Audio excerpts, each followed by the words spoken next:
"She's just a dropout," my father said, his voice projecting clearly across the table at my brother's black-tie gala. I said nothing. What he did not realize was that only hours earlier I had been explicitly asked to maintain my silence. The decision had already been finalized. The MC paused at the podium. A reporter stood up in the audience. "Software CEO of the Year," she announced, citing a prestigious recognition from Time. Then she spoke my name. The entire room turned toward me. My father froze in place. That was the exact moment the foundation of everything they believed about me began to shatter. This story is fictionalized and dramatized for effect. The silence that followed lasted only a few seconds, though the weight of it made the interval feel much longer. In that brief window of time, I watched my family attempt to recalibrate their reality. A wine glass was set back onto the table with too much force. A chair scraped against the floor. The quiet became heavy, not for a lack of sound, but because no one possessed the words to fill the void. My father's expression shifted through several distinct stages. First came confusion, as if he were trying to reconcile a detail that simply did not belong in his worldview. Next was disbelief. He scanned the ballroom, searching for some external explanation that would make the situation logical. Finally, I saw an expression I had never witnessed directed at me: uncertainty. It was not a fear of me specifically, but a fear of what this revelation implied in front of the colleagues and peers whose opinions dictated his sense of worth. My brother Derek kept his head lowered, suddenly intensely interested in the table setting before him. He refused to look at me, and he refused to look at our father. Beside him, his wife reached for his hand beneath the table. I saw the movement. I saw everything. The other guests at our table, people with whom my father had spent decades cultivating professional and social ties, shifted their focus between the reporter and my father. I could see the questions forming behind their eyes as they began to rearrange their mental files on our family. The successful son and the disappointing daughter were roles that no longer fit the reality presented to them. I remained still. I did not offer a smile. I did not stand, and I did not utter a single word. My hands rested calmly in my lap. I was wearing a simple navy dress specifically chosen because it was designed to blend into the background rather than command the room. Nothing about my appearance demanded attention, yet in that moment, the attention of every person in the ballroom was fixed upon me. The reporter remained standing, waiting for a response. She was not looking for drama. She was looking for confirmation. A reaction or a statement that would conclude the narrative she had been assigned to document. 3 days prior, a representative from the publication had called to explain that the recognition would be announced at a public event to capture the authentic reaction. They had no idea the event would be my brother's celebration for making partner at his law firm. They were unaware that my family still viewed me as a failure. I had agreed to be present. I had not agreed to speak. My mother sat at the far end of the table, with one hand pressed firmly against her chest. Her eyes were fixed on my father, pleading with him to restore order, to offer an explanation, or to find a way to correct the situation. But for the first time in his life, he had no ready answer. The reporter approached our table. "Ms. Harrison," she said with professional politeness, "would you like to make a statement? This recognition has generated significant interest within the technology industry." I looked at her, then shifted my gaze to my father, and finally to the people who had spent years hearing the story of how I had squandered my future by leaving Stanford. "Not tonight," I said, my voice remaining calm and steady. "This is my brother's celebration." The irony of that statement settled over the table, though no one dared to name it. The reporter nodded and retreated to her seat. However, the question had already taken root in the minds of everyone present. How had the person they labeled a dropout become the CEO of the year? I lifted my glass and took a small sip of wine. Across the table, Derek finally looked up. Our eyes met for a fleeting second. I saw a look in his eyes that I had never seen before, not anger or resentment, but genuine recognition. My father cleared his throat, forcing a strained smile. "Well," he said, his voice lacking its usual authority, "that is certainly unexpected news." His hand trembled almost imperceptibly as he reached for his own glass. I said nothing. The dinner proceeded. Conversation resumed in stilted fragments as the guests tried to find a rhythm again, but the atmosphere had been permanently altered. People looked at me with a new lens, no longer with pity or condescension, but with curiosity and a sudden, sharp attention. My father delivered his toast to Derek, though it was significantly shorter and less confident than he had intended. His gaze flicked toward me repeatedly, as if he were bracing for an interruption that I had no intention of providing. When the main course was served, the woman seated next to me leaned in. I had no idea she whispered. "Your father never mentioned that you were involved in the tech industry." "He didn't know," I replied simply. She paused, her fork hovering in the air. "He didn't know." "My family and I have different definitions of success," I told her. I eventually stopped letting them define mine. She fell silent after that, but I noticed her watching my father with a newfound skepticism. None of this had been accidental. I had known about the time recognition for months and had been aware of when the announcement would occur. I had chosen to be at that specific table, in that specific dress, remaining silent, while my father voiced his assumptions to the room. I had not planned for him to call me a dropout at that exact second. That was a matter of timing beyond my control. But I had planned for the truth to reveal itself without my intervention. For years, I had built a substantial company, while my family told the world I was a failure.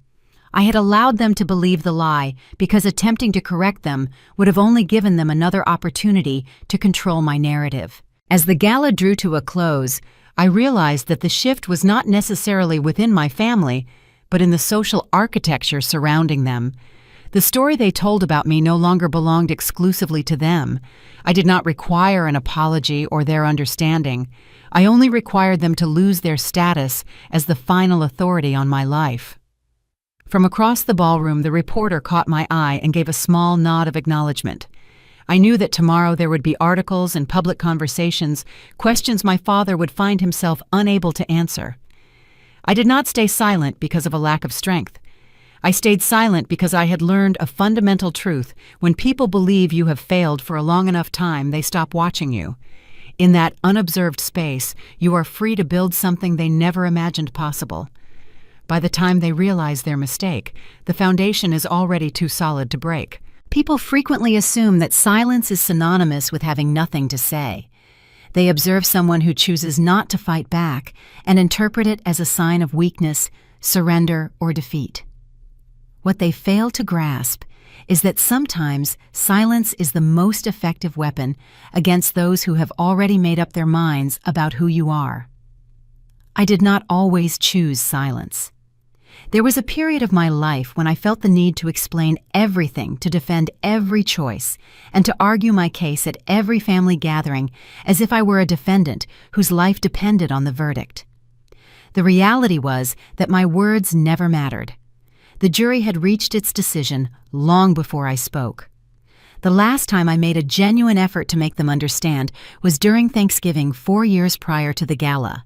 I was 23 years old and still technically a student at Stanford, though I had taken a leave of absence to develop the software that would become the core of my company. I hadn't even officially dropped out yet. I was simply exploring a path that felt more significant than anything I was finding in a lecture hall. I made the tactical error of sharing this with them. We were gathered at the long oak table in my parents' dining room, a piece of furniture that seated 12, but always left me feeling as though there was no room for me. There was the traditional turkey, the stuffing, and my mother's cranberry sauce. Derek and his then-girlfriend were discussing his prestigious clerkship with a federal judge. My father was looking at him with a level of pride usually reserved for a trophy. When a lull occurred in the conversation, I brought up my project. I explained the concept and how the software could change the way small businesses manage their inventory. I mentioned the beta testing, the positive feedback, and the interest I was seeing from potential investors. I was careful to use measured language that I thought they would respect. My father interrupted me before I could finish my second sentence. "So what you're telling me," he said, not bothering to look up from his meal, "is that you've put your Stanford education on hold to play with computers." "It isn't playing," I countered. "It's building a business." "Dad, if you would just let me explain the market opportunity." "The market opportunity." He laughed, but it wasn't an expression of humor. It was the kind of laugh designed to make the other person feel insignificant. Sweetheart, do you have any concept of how many people have used those exact words right before losing everything? Do you know how many of my own clients have come to me after bankrupted by some tech fantasy? This is different, I insisted. It is always different until it isn't. He finally looked at me, and I saw a look in his eyes that had been there my entire life, even if I hadn't had the words for it, then disappointment. It wasn't because of anything I had done, but because of who I was. I wasn't Derek. I didn't follow the tracks he had laid out for me. My mother placed a hand on my arm. Honey, we just don't want to see you get hurt. Your father has been in finance for 30 years. He understands these things. And I have been in technology for 2 years, I said. Does that not count for anything? My brother let out a small chuckle into his wine glass while his girlfriend focused on her napkin. Let's just change the subject, my mother suggested.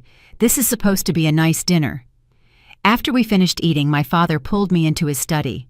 The room was filled with his degrees, various awards, and photographs of him with influential figures. He closed the door and spoke in the quiet, level voice he used when he wanted to signal his seriousness. You are embarrassing yourself, he told me, and you are embarrassing this family. I don't mind you taking a little time to figure things out, but this computer project needs to stop. You need to return to school, finish your degree, and start building a real future for yourself. I am building a real future, I said. No, you are chasing a fantasy because you want to avoid the hard work. Derek didn't take shortcuts. He earned everything through discipline and focus. If you want to be taken seriously in this family, you need to demonstrate that same level of commitment. I remember the feeling of my throat tightening and my hands shaking at my sides. What if I showed you the business plan? What if I showed you the actual numbers? Would you at least look at them? He shook his head. There is nothing to look at.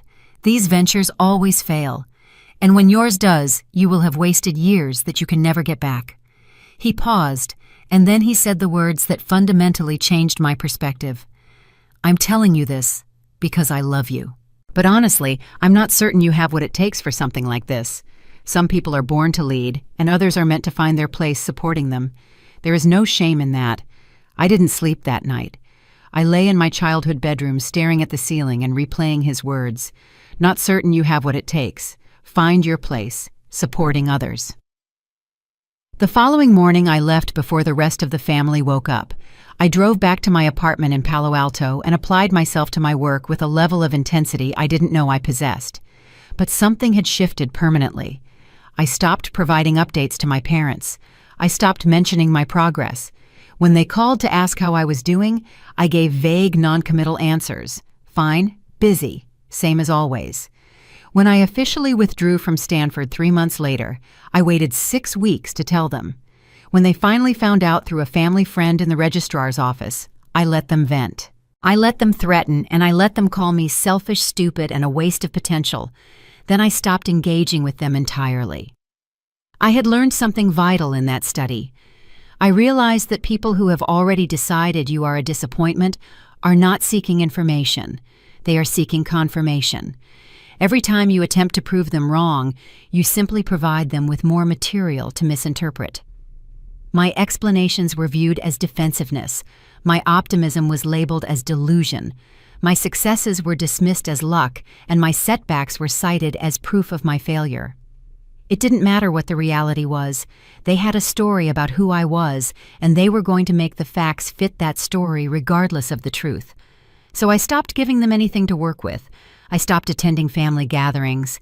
I missed birthdays and holidays, offering vague excuses about work. When they spoke about me to relatives and friends, calling me the cautionary tale or the dropout who couldn't handle the pressure, I didn't bother to correct them.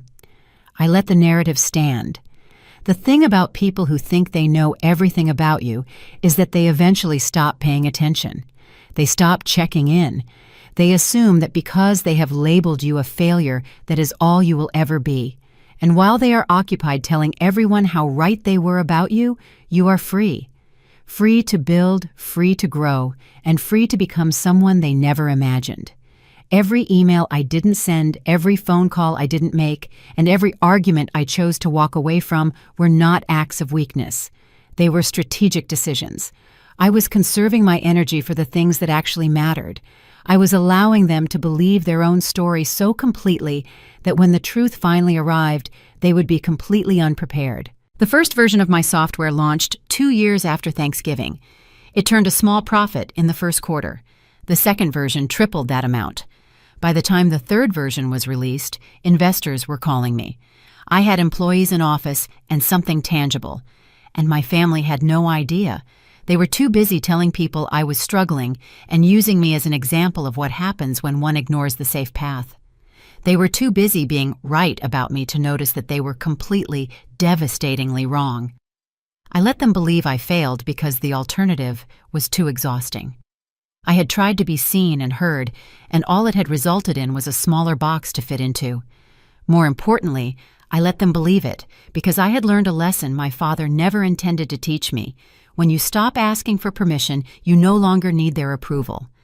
And when you no longer need their approval, you are finally free to become exactly who you were meant to be. My family always maintained 2 distinct stories. One belonged to Derek and the other belonged to me.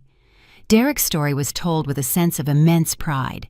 It was a classic success narrative polished and repeated at every dinner party, holiday gathering, and chance meeting with anyone my parents wanted to impress. Derek the valedictorian. Derek the Stanford law graduate. Derek the clerk for a federal judge. Derek the rising star at a prestigious law firm. My story was told differently. It was accompanied by sighs and lowered voices, the kind of concerned head-shaking that invites listeners to feel a sense of pity. The younger daughter who couldn't keep up. The one who started with potential, but lost her way. The cautionary tale. I used to believe the difference was based on actual achievement. Derek succeeded, so he earned the positive story. I struggled, so I received the negative one. But as I grew older, I realized that the stories were established first, and the facts were merely details to be arranged around them. Derek was destined to be the golden child, and I was destined to be the failure. Our actual accomplishments were secondary to those pre-existing roles. I remember the day I first truly understood this dynamic. I was 19, home from my freshman year at Stanford. Derek was 23 and just finishing law school.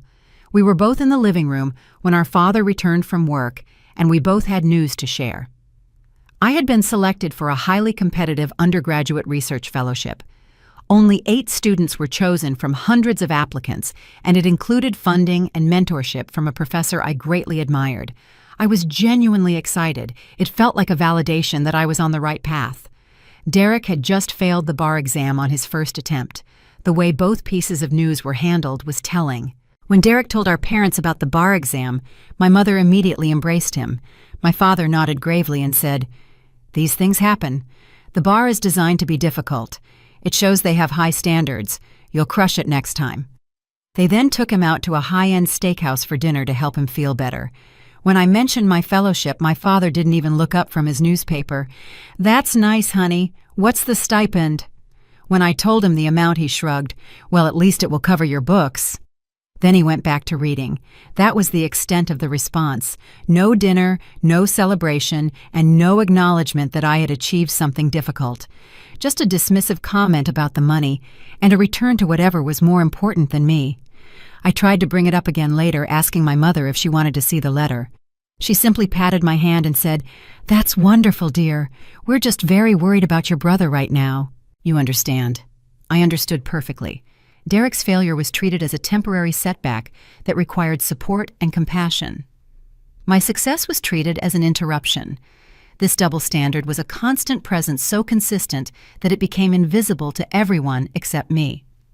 When Derek changed his major twice, he was exploring his options. When I expressed hesitation about my degree, I was directionless. When Derek spent a summer backpacking through Europe, he was having enriching life experiences.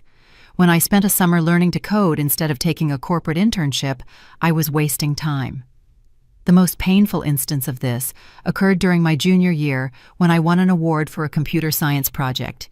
It was a legitimate achievement recognized by the department and featured in the university newsletter. I sent the article to my parents hoping for some kind of acknowledgement. My mother responded with a single-line email. "That's nice, but we wish you'd focus more on your core classes. "Have you talked to Derek about what firms are looking for in candidates?" She had managed to take a moment of accomplishment and turn it into a reminder that I should be more like my brother. It was framed as evidence that I was still on the wrong path, another reason to be concerned rather than proud. I stopped sending them updates after that. The roles of the golden child and the scapegoat are common in dysfunctional families. I've learned that these roles are often assigned early in childhood based on arbitrary factors like birth order or personality. Once assigned, they are nearly impossible to escape. The golden child can do no wrong because their identity is tied to being special, while the scapegoat can do no right because the family needs someone to bear the blame. Derek wasn't a malicious person. People outside our family never quite understood that. He didn't actively try to undermine me. He simply accepted the role he was given. He enjoyed being the favorite and the success story. Why wouldn't he? It was a comfortable position. Looking back, I suspect that deep down, he knew the arrangement was unfair. I saw glimpses of it, the way he would change the subject when our parents became too critical of me, or the way he avoided eye contact during family arguments. He knew, but knowing and acting are two very different things. On the night of the gala, when my name was called and my father's face turned pale, I saw Derek look at me. At that moment, I saw a flicker of recognition. He realized that the story our parents had told about me wasn't true, and perhaps it never had been. He realized that he had built his sense of superiority on a false foundation. But I'm getting ahead of the story. What I want you to understand is that I didn't just happen to become the family disappointment. I was assigned that role. I was given a script that had nothing to do with my actual potential. For a long time, I tried to reject it. I tried to prove them wrong and earn my way into their good story. It didn't work. Every time I succeeded, they found a way to explain it away. Every time I failed, they nodded knowingly. The story was fixed. The only way to escape it wasn't to fight harder within their system, but to stop playing by their rules entirely. So I did. I stopped trying to convince them I was worth their investment. I stopped competing with Derek for attention that would never be fairly distributed. I stopped seeing myself through their eyes and started building a life that had nothing to do with their expectations. They needed me to be a failure. I decided to let them have it. I would inhabit that role so completely that they would stop watching me altogether. And then, without their scrutiny and judgment, I would finally be free to become something they never thought possible. The scapegoat has an advantage. The golden child does not. When you have already been written off, you have nothing left to lose. And when you have nothing to lose, you can take risks that would terrify anyone still trying to stay in the family's good graces. I took those risks, and I won. Nobody officially threw me out of the house. People usually assume that estrangement involves a dramatic scene, doors slamming, voices raised, a parent pointing toward the exit while the child leaves forever. My departure was nothing like that. It was slow and quiet. It was so gradual that by the time anyone noticed, I was already gone. The reality is that I was never excluded from the family. I was still invited to Thanksgiving, I still received birthday cards with checks, and my mother still sent the occasional text asking if I was eating properly. On paper, I was still a member of the family. But presence and belonging are two very different things. I could attend every gathering and still feel invisible. I could sit at the dinner table and know that no one would ask about my life. I could listen to hours of discussion about Derek's career, his wife's projects, and my parents' travel plans, and I could count the seconds until someone turned the conversation to me. Usually they never did. When they did, it was often worse. Someone would remember I was there and ask what I was doing, and I would see my parents' faces tighten. I would hear the subtle edge in their voices as they provided context for whatever I said. "Oh, she's still working on that computer thing. We keep hoping she'll figure things out soon." I tried to minimize myself at these events, speaking less, taking up less space, and avoiding any topic that might lead to conflict, but even that was subject to criticism. "You're so quiet tonight. What's wrong? Why can't you just be normal?" The dinner that finally broke my resolve happened about 3 years before the gala. It wasn't particularly dramatic. It was just a regular Sunday at my parents' house with their usual rotation of guests, including family friends and my father's colleagues from the bank. Derek had just become engaged. The evening was intended to be a casual celebration, though it was really an opportunity for my parents to show off. His fiancée came from a good family. Her father was a federal judge, and her mother sat on several charity boards. It was the exact kind of match my parents had always envisioned. I sat at the corner of the table, nursing a glass of wine I didn't particularly want, listening to the conversation flow around me like I was a rock in a river. No one asked about my work. No one mentioned that I had just closed my first significant investment round, which would allow me to hire real employees for the first time. I didn't bring it up because I knew exactly how it would be received. During dessert, the conversation turned to the topic of ambition. One of my father's colleagues was discussing his daughter who had just graduated from medical school. My father nodded in approval and spoke about the importance of persistence. "Not everyone has what it takes," he added, glancing at me for just a second, long enough for everyone at the table to know exactly who he was referring to. The colleague followed his gaze, looked at me, and then looked back at my father with an expression of sympathetic understanding. It was a silent agreement that it was a shame about the younger daughter's such wasted potential. I didn't say a word. I didn't stand up to defend myself. I simply finished my wine and waited for the evening to conclude. But a realization crystallized in that moment. I understood with perfect clarity that there was no place for me at that table, not just the physical table, but the metaphorical one. The family structure and the hierarchy of worth were not designed for me. I could fight for a seat indefinitely. I could achieve things they couldn't ignore.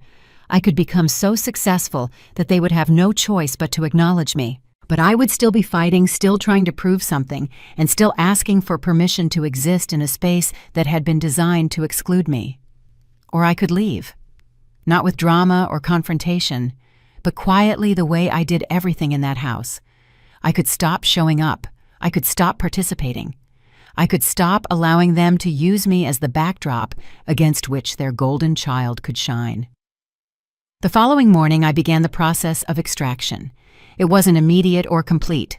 I still answered some of my mother's texts and sent generic cards on birthdays. But I stopped attending dinners. I stopped going to holidays. I stopped making myself available for the casual cruelty of being overlooked. When they asked why I wasn't coming to Christmas, I said I had work commitments. When they asked about Easter, I said the same.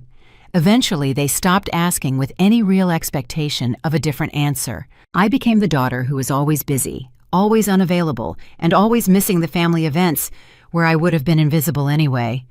My father's response was exactly what I anticipated. He told people I was struggling and couldn't handle the pressure of real life. He claimed I was off finding myself. He turned my absence into further evidence of his original theory. She doesn't come around because she's ashamed of failing.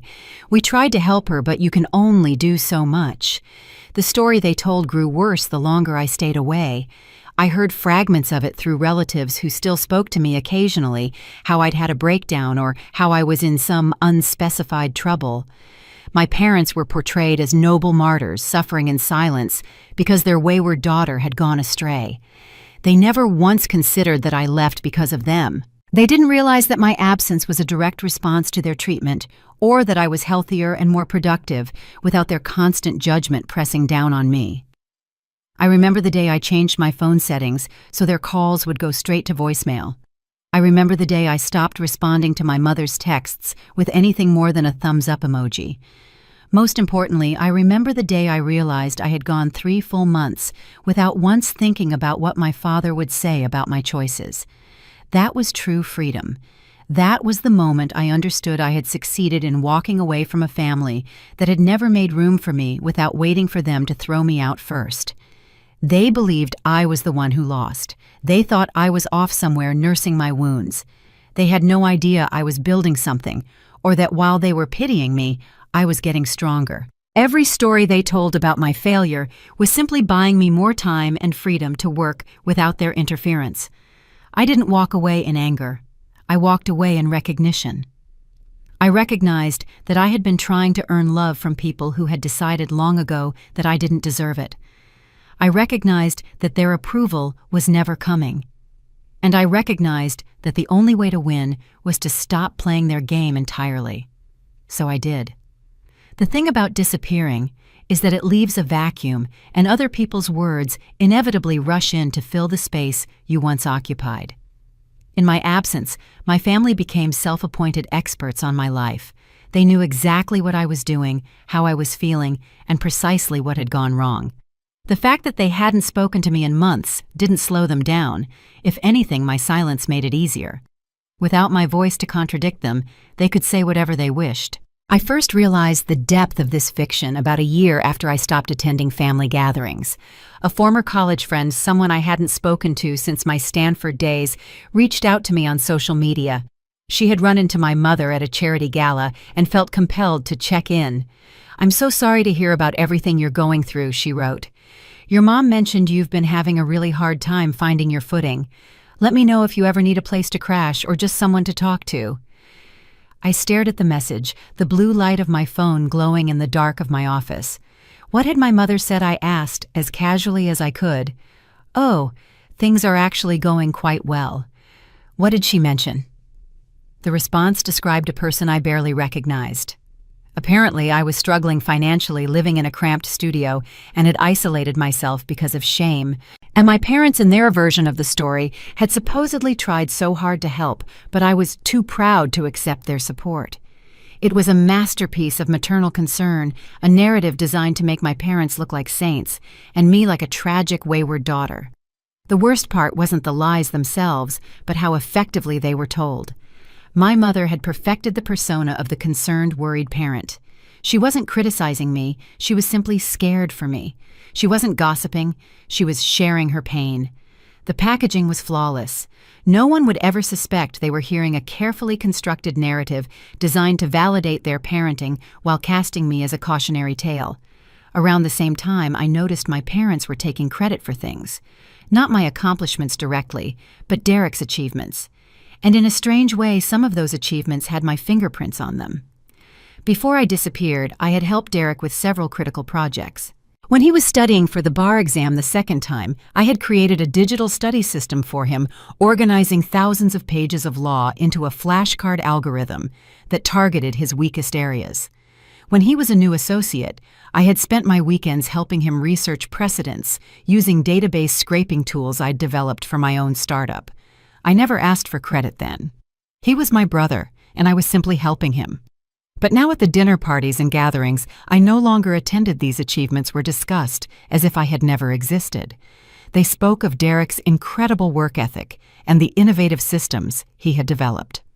My parents beamed as they told these stories of their remarkable son. I found out how those contributions were being repurposed during a phone call with my cousin Rachel. She had always been the one family member who saw through the family's carefully polished exterior. She called me after a Thanksgiving I had skipped, sounding deeply uncomfortable. "I don't know if I should tell you this," she said, her voice dropping to a whisper, "but your dad spent half of dinner talking about Derek's technology strategies. He made it sound like Derek invented everything, the scrapers, the algorithms, the organization. I know some of that was your work, Evelyn. I remember you showing me the code. I wasn't surprised or even particularly hurt. I had learned to expect this kind of erasure. But I did file it away as evidence that my family wasn't just ignoring me, they were actively rewriting history to fit their golden child narrative." The credit-taking extended to their entire philosophy of success, which centered on their own parenting genius. They had raised a future partner at a major law firm. They had instilled values of discipline and persistence.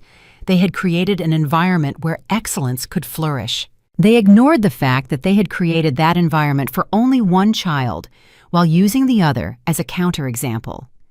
They ignored that the excellence they celebrated had been nurtured through years of preferential treatment. In their version of reality, they had given both children equal opportunities, and one had risen to the occasion, while the other had not. This was particularly insidious because it positioned them as the real victims. They hadn't failed me. I had failed them.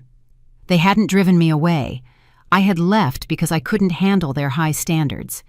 Every story they told contained this same subtle inversion. They were the ones who had suffered. I thought about correcting the record many times, calling that college friend back, reaching out to relatives, or publishing something to contradict the narrative. But I didn't, partly because I knew it wouldn't work. People believe what they want to believe, and my parents had decades of established credibility. I was the troubled daughter. My word against theirs wasn't a fair fight in the circles they ran in, partly because I had more important things to do. My company was growing. We had secured our second round of funding. I was hiring people and building something real. Every hour spent defending myself to relatives was an hour I couldn't spend on work that actually mattered. Mostly I stayed quiet because I was playing a longer game. Every story they told was digging them into a hole they couldn't see. Every claim they made about my failure was a brick in a wall that would eventually collapse on them. They didn't know about my company's growth or the industry recognition. They didn't know that while they were telling people I was falling apart, I was building something worth more than everything my father had accumulated in his entire career.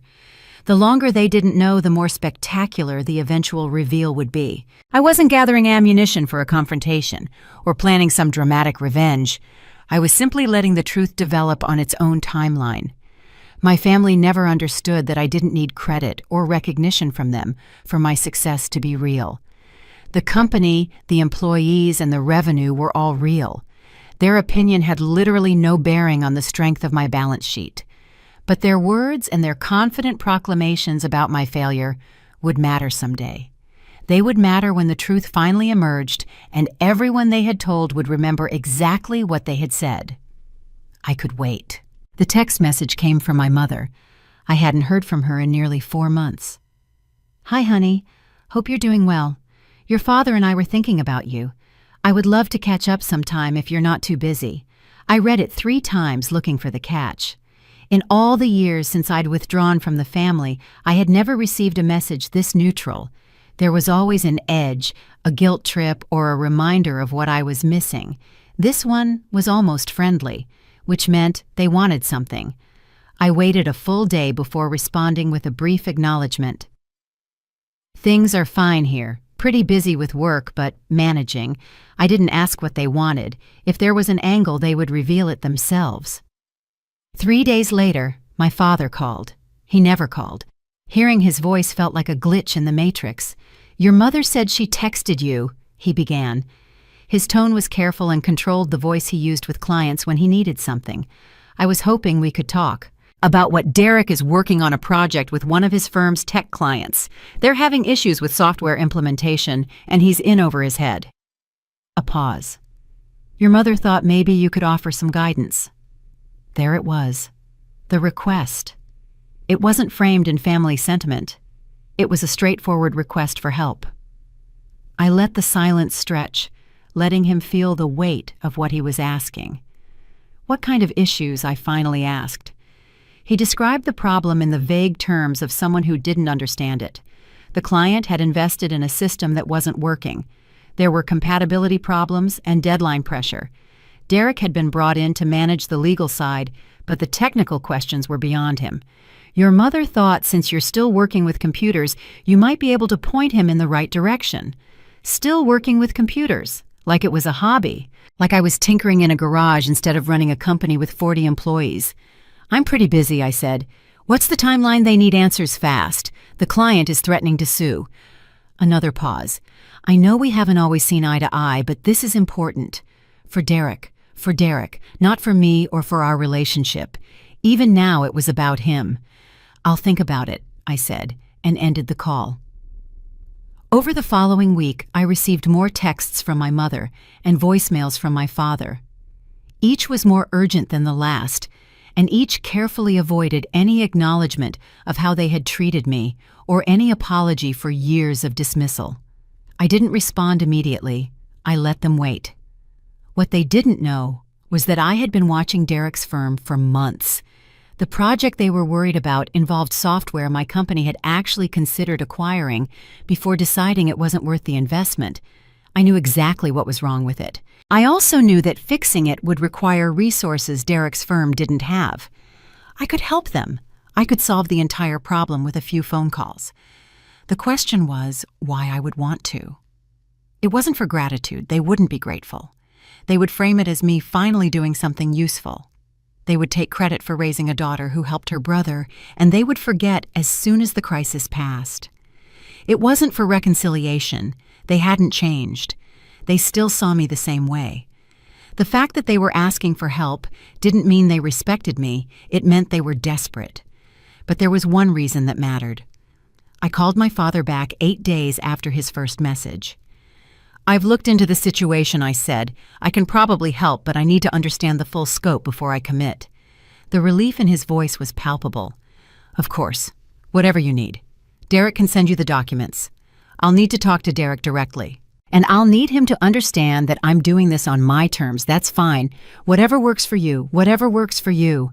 Words my father had never spoken to me, words that would have meant everything when I was 23 and desperate for approval.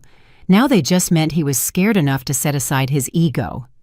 "One more thing," I said. "If I do this, I don't want any discussion about my life or my career. I'm not interested in being evaluated." There was a pause. I could practically hear him swallowing his pride. "Fine," he said. "Just help your brother." And there it was, the power shift I hadn't even known I was waiting for. For the first time, they needed me more than I needed them.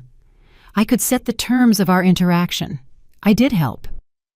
I pointed Derek toward the right consultants and explained the technical problems in terms he could relay to his clients. I saved the project from disaster. I did it efficiently and professionally without any emotional investment. And when it was over, my family did exactly what I expected.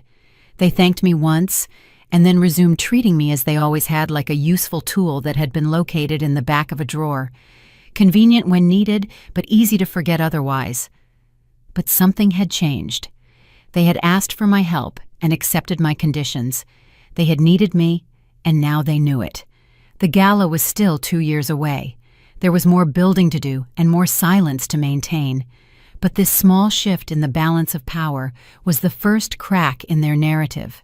They didn't realize it yet. They would.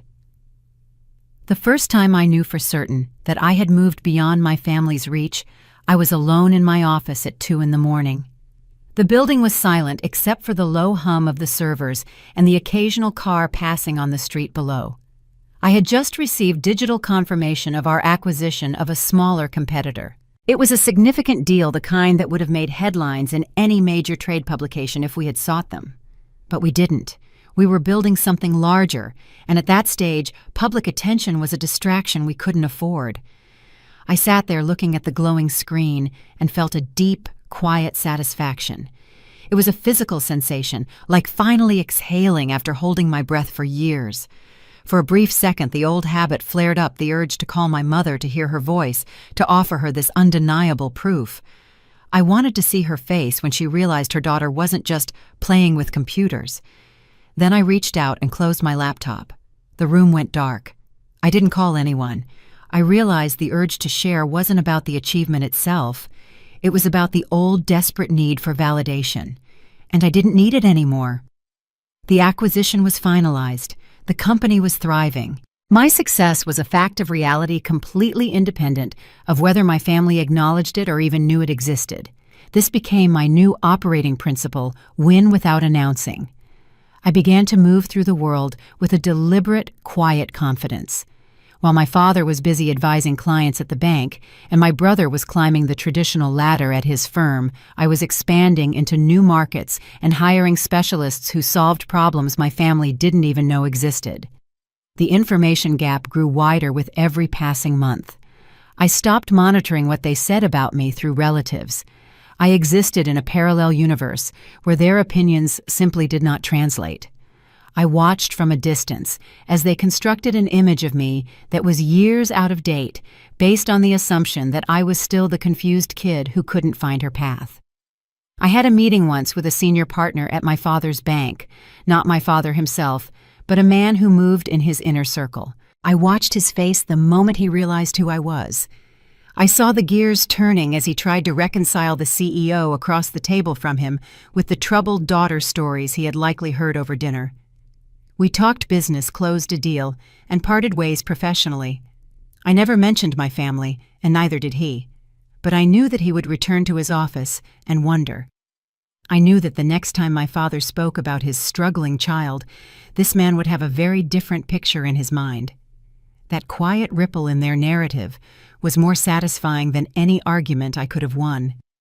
I continued to decline the invitations to family events with the same vague excuses. I had no interest in being the invisible person at their table, listening to them celebrate Derek's predictable milestones. I was busy building a legacy that had nothing to do with their expectations. I had learned the most important lesson of my career. True success isn't about being seen recognized or proven right. It is about building something undeniable. My company was real. My life was real. Their opinions had finally become nothing more than background noise. The shift happened at a funeral. My grandmother on my mother's side had passed away, and despite the distance, I felt obligated to attend. She had been kind to me as a child, before she absorbed my parents' narrative. I owed her that respect. The service was at a church I vaguely remembered. My parents, Derek, and assorted relatives were there. I sat in the back row, arrived late, and planned to leave early. I wasn't there to reconnect. But something happened during the reception. My father was holding court near the refreshments when someone asked about me.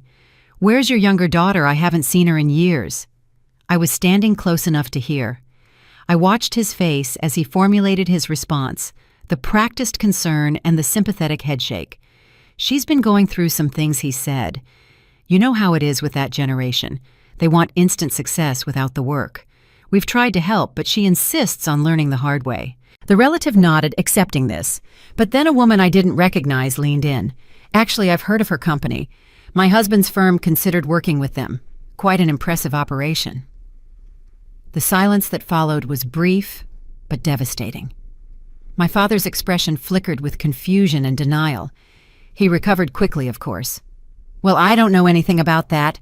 She's always been secretive about her little projects, but the damage was done." I saw the woman's eyebrows rise. I saw her file away this information and look at my father with new eyes. I left without speaking to anyone, but I carried that moment with me for weeks. I realized my silence wasn't a weakness. It was the thing that made moments like this possible. If I had been there arguing with him, the focus would have been on the conflict. The woman with the information would have stayed silent. But because I wasn't there defending myself, the truth had room to enter on its own terms. Someone else spoke up, someone with no stake in the family dynamics. Her words carried more weight because they weren't mine. I started watching how information moved when I wasn't trying to control it. I saw patterns. When people asked about me and my family gave their usual response, there was often a hesitation now, someone who had heard something different. The whisper network was finally working in my favor. I didn't engineer this. I just let my actual life exist in the world. And bit by bit, reality started bumping up against the fiction my family had constructed. Derek felt it too. At a gathering I didn't attend, my cousin Rachel told me he had been unusually defensive about his achievements, explaining things he had never needed to justify before.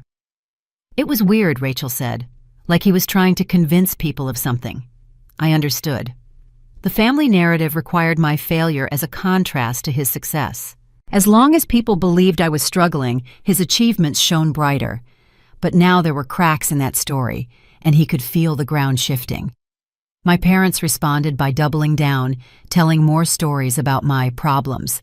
But the higher they built that wall, the more catastrophic it would be when it fell.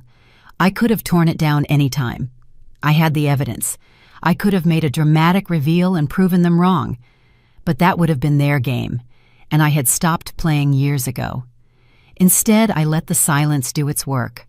I let the questions accumulate and let my family build their case against me until the foundation was so hollow that the slightest pressure would collapse it. I didn't know when the collapse would come, but I knew it was inevitable. The truth has a way of emerging. In the meantime, I had work to do, work that existed independent of whatever my family believed. The gala and the time recognition were still in the future, but the dynamic was already in place. I had learned to use silence as a weapon. The change came in a subtle recalibration of how people responded to the story my family told. I noticed it first at a professional gathering where some of my parents' friends were present. I had been invited by a business contact who didn't know the full scope of my family situation. My father wasn't there, but my mother was. I saw her face tighten when she noticed me. We avoided direct contact for the first hour. The collision happened during the main course. A colleague of my mother's approached my table. "I thought that was you. Your mother was just telling us about you." I braced myself for pity, But something different happened. A man at my table looked up. "You know her family, old friends?" the woman confirmed. "Small world," he said. "I've been trying to get a meeting with her company for months. Impressive operation." The woman's smile became uncertain. "Oh, I didn't realize." "No reason you would," he said. "These tech companies fly under the radar." The conversation moved on, but I saw the woman's expression change. She looked at me differently. After dinner, she approached me again. "I feel like maybe I've been getting incomplete information from your mother." "I wouldn't know," I said. "We don't talk much." She nodded slowly. "I see." These small acknowledgments were adding up. I noticed more conversations where people would start to reference my family's version of the story, then stop. The narrative was losing its power through the accumulation of contradictory evidence. The most significant moment came at a charity event where my father was present. He was working the room when he ended up in a conversation with a woman named Caroline, who ran the technology division at a major corporation. We had worked together and she knew my work well. I wasn't close enough to hear, but I saw my father's face change. I saw him gesture dismissively and then saw Caroline's expression shift from interest to skepticism. She said something that made his smile falter. Later, Caroline found me. "Your father has interesting opinions about the tech industry. He has interesting opinions about a lot of things. He seemed surprised when I mentioned we'd worked together." "Surprised I knew who you were at all." "That sounds about right." She studied me. "I told him you were one of the sharpest minds I've encountered. I told him any company would be lucky to have your insight." He didn't seem to know how to respond. I felt a sense of recognition. Someone who knew the truth had spoken it directly to my father. "Thank you," I said. "You didn't have to do that. I did it because I don't like bullshit," she said. She moved back into the crowd. We never discussed it again. But something had shifted. Someone had stood with me simply because the truth mattered. I left early that night. I didn't need to speak to my father. I knew the ground beneath him was becoming unstable.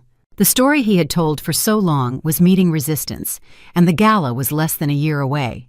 The truth was out there bumping up against the fiction, and eventually one of them would have to give. The invitation to Derek's gala arrived 6 weeks before the event.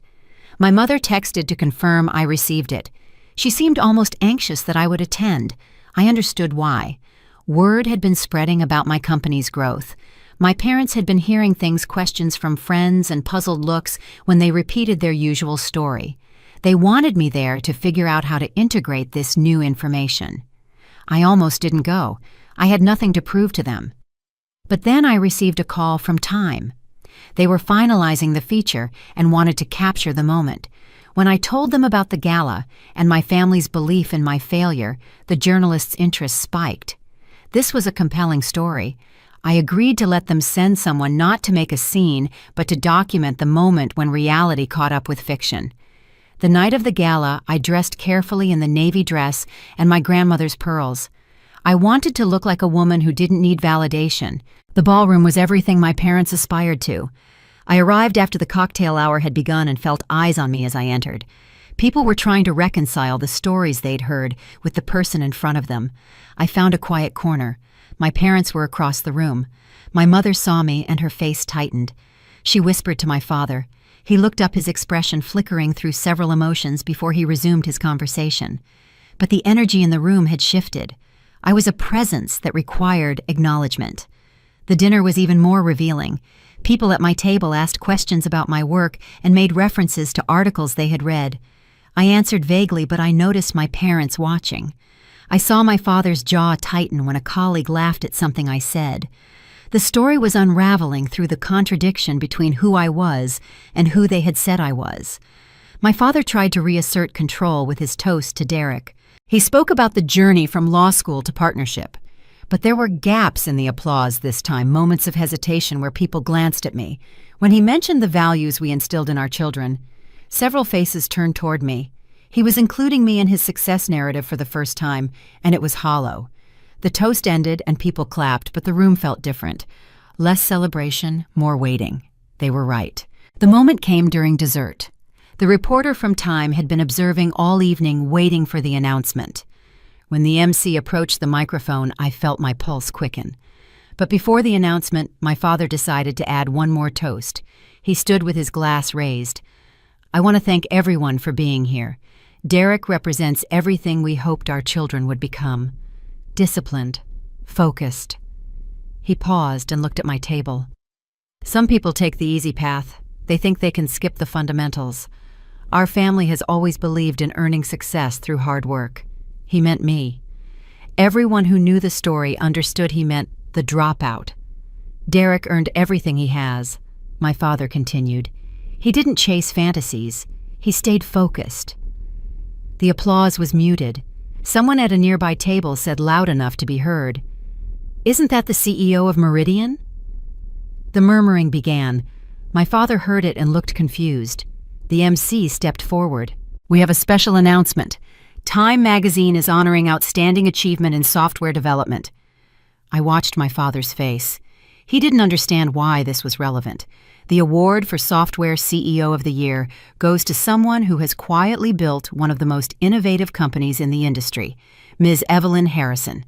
The silence was absolute. I didn't stand immediately. I let the moment breathe and let everyone look at my father's face as his certainty cracked. Then slowly I rose. The applause built as people revised their beliefs. I didn't go to the microphone or make a speech. I simply nodded and sat back down. All eyes were on me, but I looked at no one. The rest of the evening felt like a collapse. My father tried to resume his position as the center of attention, but the energy was gone. People approached me with congratulations and respect. Every handshake was evidence of his miscalculation. He tried to join a conversation I was having, making a comment about trends. An executive looked at him with incredulity. "Actually, your daughter's company just set several of those trends." He had nothing to say. He retreated to a corner. I didn't gloat or confront them. The room had done it for me. The truth had finally emerged. When I left an hour later, I didn't say goodbye. I just walked out into the night air and took a deep breath. The lie was over. They had exposed themselves, and all I had done was stop protecting them from the truth. I drove home alone with the windows down. The revelation was complete. My parents were likely still trying to spin the story, but their words no longer had power over me. The days following the gala were chaotic, but the chaos didn't touch me. Relatives I hadn't spoken to in years called with questions. I didn't answer. There was nothing to explain. My mother called 3 days later. "I think it would be good if we could talk. There's been so much confusion. I feel like we should clear the air," as if a conversation could undo years of dismissal. My father never called. He wasn't the kind of man who admitted mistakes. He would simply reconstruct his worldview so that he was never wrong. I didn't need their apologies. I realized that an apology wouldn't give me back the years of self-doubt or the holidays spent alone. What I needed was distance and the freedom to define success on my own terms. I had built that myself brick by brick while they were busy telling the world I was failing. Work continued. The company didn't pause for my family drama. Life moved forward. I threw myself into my work as a reminder that this was real and mine. 2 weeks later, I ran into one of my father's colleagues. "I spent years hearing stories about you. I'm embarrassed that I never questioned them." "You believed what you were told," I said. "Most people do." I didn't blame them. The responsibility lay with my parents, who had maintained the fiction and presented a version of me that served their needs. I felt a sense of relief, the end of a weight I had been carrying for so long. I didn't need them to be wrong for me to be right. The work and the life I had built were what mattered. Contact from my family dwindled. My mother's messages stopped. Derek sent one text. "Congratulations, well deserved." I didn't respond. I saw them once more at a funeral 6 months later. We were in the same room, but we didn't speak, and that was enough. I am not who I was when I walked away years ago. I am not the scared girl or the resentful daughter. I am who I chose to become, built one decision at a time without permission. They called me a dropout. I didn't correct them.